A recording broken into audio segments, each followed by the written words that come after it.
तो चलिए आज हम लोग देखते हैं राष्ट्रवाद क्या है। पिछले वाले वीडियो में क्लियर नहीं दिखाई दिया था, तो आज हम लोग देख लेते हैं कि राष्ट्रवाद क्या है। तो राष्ट्रवाद एक ऐसी भावना है जो भौगोलिक और सांस्कृतिक क्षेत्रों में रहने वाले, सामाजिक क्षेत्र में रहने वाले लोगों के प्रति एकता लाती है, और उसे ही हम लोग क्या बोलते हैं, राष्ट्रवाद कहते हैं। मतलब राष्ट्र के प्रति प्रेम, सद्भावना और उनके प्रति समर्पण ही राष्ट्रवाद कहलाता है। और देखिए, और राष्ट्रवाद का विकास कब हुआ था? 18वीं और 19वीं सदी में। कहाँ हुआ था? यूरोप में। यूरोप उधर देखिएगा तो यूरोप आपको देखने को मिलेगा। देखिए यहाँ यूरोप है, तो यूरोप में सबसे पहले क्या हुआ? राष्ट्रवाद का आगमन हुआ। समझे? लोगों के प्रति जागरूक हुआ, लोगों ने देश के प्रति समर्पण किया, वो सब हमको इसमें पढ़ना है। अब कब हुआ राष्ट्रवाद का विकास? 18वीं सदी और 19वीं सदी में यूरोप में हुआ था। समझे? और राष्ट्रवाद की पहली अभिव्यक्ति 1789 में फ्रांस में हुई थी। कहाँ हुई थी? फ्रांस में। समझे? फ्रांस में हुई थी। अब चलिए हम लोग आगे बढ़ते हैं। अब देखिए, अब हम लोग पढ़ेंगे, एक सेकंड, हाँ, राष्ट्रवाद। देखिए राष्ट्रवाद में कुछ टॉपिक ध्यान देने वाली है। जैसे राष्ट्रवाद यूरोप में पुनर्जागरण के बाद शुरू हुआ। पुनर्जागरण भी पढ़ना है।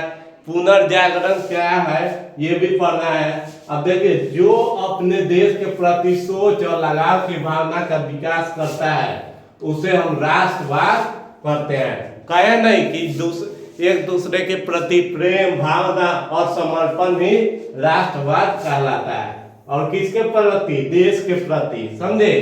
और देखिए कि और जिस व्यक्ति में ये भावना पनपती है उसे राष्ट्रवादी कहते हैं। जैसे मान लीजिए हमारे भगत सिंह थे, चंद्रशेखर आजाद थे, सुभाष चंद्र बोस थे।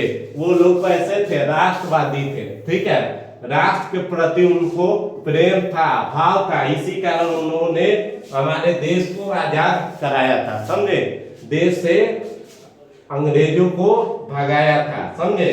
अब चलिए देखते हैं पुनर्जागरण क्या है। पुनर्जागरण, पुनर्जागरण क्या है? तो देखिए, पुनर्जागरण का मतलब शाब्दिक अर्थ होता है फिर से जगना। पुनः मतलब फिर से जग जाना।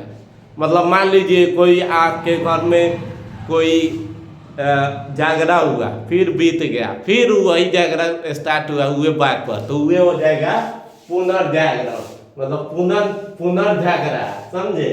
हुए समझिए। और देखिए, और 14वीं और 16वीं सदी के बीच में यूरोप में सांस्कृतिक एवं धार्मिक प्रगति, आंदोलन तथा युद्ध हुए जिन्हें उन्हें पुनर्जागरण कहा जाता है। अब देखिए, धर्म के नाम पर, जाति के नाम पर, गोरा काला के नाम पर, उसके संस्कृति के नाम पर जो भेदभाव हुआ था उसके प्रति युद्ध हुए, और वही युद्ध क्या कहलाए? पुनर्जागरण कहलाया। समझे? अब चलिए अब जानेंगे हम लोग फ्रांस में जब वो क्रांति हुआ 1789 ईस्वी में, तो उसका कारण क्या था? कारण क्या था? कोई भी घर में झगड़ा होता है तो उसका कोई ना कोई कारण होता है, कोई ना कोई बात होता है। तो इसमें भी कोई बात होगा, तो देखते हैं हम लोग, जल्दी जल्दी देख लेते हैं। देखिए कि 1789 ईस्वी के फ्रांस क्रांति का मुख्य कारण क्या था? राजनीतिक। समझे? आर्थिक, सामाजिक, बौद्धिक कारणों को माना जाता है। राजनीति मतलब कोई राजनेता चाहे कोई सत्ताधारी क्या करे? दुरुपयोग करे। आर्थिक मतलब जो कमाने या मजदूरों चाहे जो सेवकों है उनके आर्थिक स्थिति में दिक्कत। ठीक है? फिर समाज में भेदभाव की भावना, बौद्धिक मतलब बुद्धि का बदलाव होना। तो इस कारणों से हम लोग फ्रांस की क्रांति का आपको आगमन हुआ। किस समय? निरंकुशवादी शासक लुई 16वां था। निरंकुशवादी जो शासन था वो कौन था? लुई 16वां था। और इसी के कारण, लुई 16वें के कारण क्या हुआ कि आपको क्या हुआ कि फ्रांस की क्रांति हुई। इसके काल में भ्रष्टाचार का बोला बाला था। भ्रष्टाचार आज देखिए बिहारों में हो रहा है, कितना भ्रष्टाचार, पुल गिर जा रहा है, ब्रिज गिर जा रहा है, पिलर गिर जा रहा है। तो क्या है कि जो शासक है अभी 21वीं सदी का, वो कौन सा है, भ्रष्टाचार शासक है। बिहारों में भ्रष्टाचार बहुत है, ठीक है। तो देखिए सभी प्रदेश की आर्थिक स्थिति खराब थी, जबकि पादरी एवं कुलीन वर्ग की स्थिति अच्छी थी। जो पादरी लोग थे, जो कुलीन वर्ग थे, वो क्या थे, बहुत ही उनका स्थिति अच्छा था। इन्हीं का शासन था, पादरी और कुलीन का।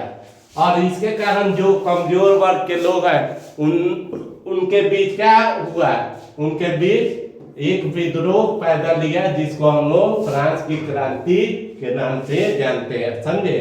इस क्रांति के मार्ग को वॉल्टेयर, रूसो तथा मोंटेस्क्यू ने आगे बढ़ाया।